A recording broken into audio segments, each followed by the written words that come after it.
muungano wetu unaendelea kuzingatia misingi ya utawala bora katika nyanja mbalimbali ikiwemo utawala wa sheria, haki za binadamu, uwazi, uwajibikaji na maridhiano.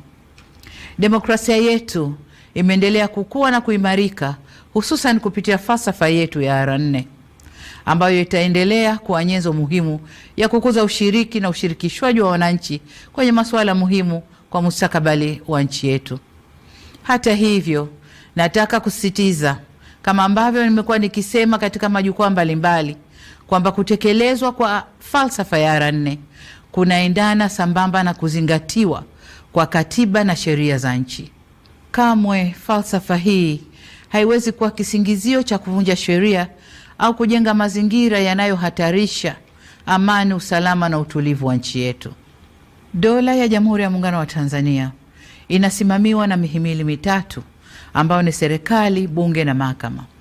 Kwa pamoja kama nchi, tumeamua pia uendeshaji wa shughuli za nchi yetu ushirikishe taasisi nyingine za ndani na nje ya nchi, taasisi za serikali na zisizo za serikali, taasisi za kidini na za kiraia. Shughuli zote zinazofanywa na taasisi hizi zinaongozwa kwa mujibu wa Katiba ya Jamhuri ya Muungano wa Tanzania, Katiba ya Zanzibar, sheria na kanuni zinazotungwa na miongozo na makubaliano mbalimbali ya kitaifa na kimataifa. Nyenzo hizi nilizozitaja zimeeleza masharti na mipaka ya kazi kwa taasisi mbalimbali zinazofanya shughuli zake hapa nchini. Ili kuiwezesha serikali kuendelea kulinda haki za kiraia ikiwemo haki ya kujieleza na kutoa maoni, ni vyema sote tusivuke nje ya mipaka yetu.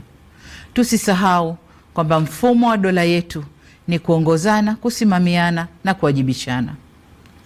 Ndugu wananchi, mwaka wa 61 wa muungano wetu umeangukia kwenye mwaka tunaokabiliwa na jambo kubwa la kidemokrasia nchini. Tutafanya uchaguzi wa kuwachagua rais wa Jamhuri ya Muungano wa Tanzania na rais wa Zanzibar na mwenyekiti wa Baraza la Mapinduzi, wabunge wa Bunge la Jamhuri ya Muungano wa Tanzania na wajumbe wa Baraza la Wawakilishi pamoja na madiwani. Ni matumaini yangu kuwa tutaendelea kudumisha sifa ya nchi yetu kuwa ni kitovu cha amani na nchi ya kidemokrasia iliyojengeka juu ya misingi ya uhuru na haki. Serikali imejipanga kuhakikisha kuwa mahitaji yote ya Tume Huru ya Taifa ya Uchaguzi yanapatikana kwa ukamilifu na kwa wakati. Aidha, tutafanya kila tuwezalo kuhakikisha kuwa uchaguzi unafanyika kwenye mazingira ya utulivu na amani katika kipindi chote cha matayarisho hadi wakati wa uchaguzi ili kuwa na uchaguzi huru na wa haki. Wito wangu kwenu wananchi, mjitokeze kwa wingi kushiriki katika mchakato mzima wa uchaguzi, kuanzia kujiandikisha kwenye daftari la kudumu la wapiga kura, kujitokeza kugombea na hadi kupiga kura. Niwatake viongozi, wanachama na wafuasi wa vyama vya siasa tuzingatie taratibu na sheria za nchi. Uchaguzi huu uwe ni fursa ya kuimarisha zaidi umoja na demokrasia yetu ili tupate viongozi bora na walio imara. Kamwe tusiruhusu uchaguzi huu kuwa chanzo cha migogoro, chuki, mivutano na uvunjifu wa amani ndani ya vyama, baina ya vyama au nchini kwa ujumla. Niseme kuwa hakuna aliye juu ya sheria na wote tunatakiwa kuendesha shughuli zetu za kisiasa tukizingatia kuwa amani na usalama wa nchi ndio kipaumbele cha kwanza. Ndugu wananchi, ninapohitimisha hotuba yangu, nataka niwakumbushe kwamba wajibu wa kulinda, kutetea na kudumisha muungano ni wa kila Mtanzania. Waasisi wetu Mwalimu Nyerere na Sheikh Karume waliakisi muungano kwa kauli na matendo yao.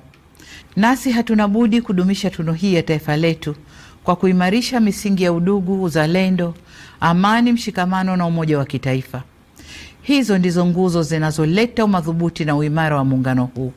Tuilinde misingi hii ili tuweze kufikia matamanio ya waasisi wa taifa letu ya kuwa na taifa moja lenye nguvu zaidi kiuchumi, kisiasa, kijamii na kidiplomasia.